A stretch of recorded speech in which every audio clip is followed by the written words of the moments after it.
মরক্কোর বিরুদ্ধে আমরা খুবই হতাশ ছিলাম। টিএসসিতে বসে কাঁদছি। আমাদের টার্গেট আর্জেন্টিনার সাথে ম্যাচে আমরা আর্জেন্টিনাকে 7 আপ দেওয়া। ওইভাবে উপভোগ করব না, কারণ আমাদের যে টিম ব্রাজিলের অপোনেন্ট যেটা সেটা র্যাঙ্কিংয়ে অনেক পিছায়। এই টিমের সাথে জিতে আকাশে ওড়া যাবে না, কারণ এই ম্যাচ থেকে মানে বিগত ম্যাচের ভুলগুলা বা টিম কম্বিনেশনগুলা সেইগুলা হচ্ছে বিল্ড আপ করতে হবে, যেন নেক্সট ম্যাচগুলা আগে আমরা দেখছি ব্রাজিল নেইমার ছাড়া খেলাটা দলের একটা বড় সুপারস্টার যখন থাকে না তখন তো ওইটা একটা দলের জন্য মেন্টাল প্লাস হচ্ছে আপনার গেমেও ইম্প্যাক্ট পড়ে।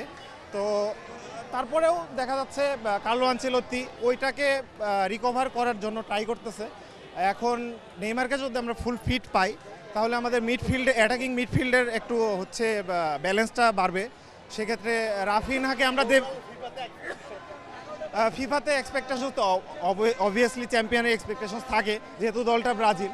সো এবারও এক্সপেকটেশন আছে, তারপরেও মানে দলটা নিয়ে ওই লেভেলের হাইপ নাই প্রতিবার যেটা থাকে। ফার্স্ট ম্যাচ দেখার পর মরক্কোর বিরুদ্ধে আমরা খুবই হতাশ ছিলাম। টিএসসিতে বসে কাঁদছি। আজকে আমরা দেখে খুবই মানে আনন্দের যে আমাদের যে জায়গায় ল্যাক ছিল সে জায়গায় আমরা কাটিয়ে উঠতে পারছি।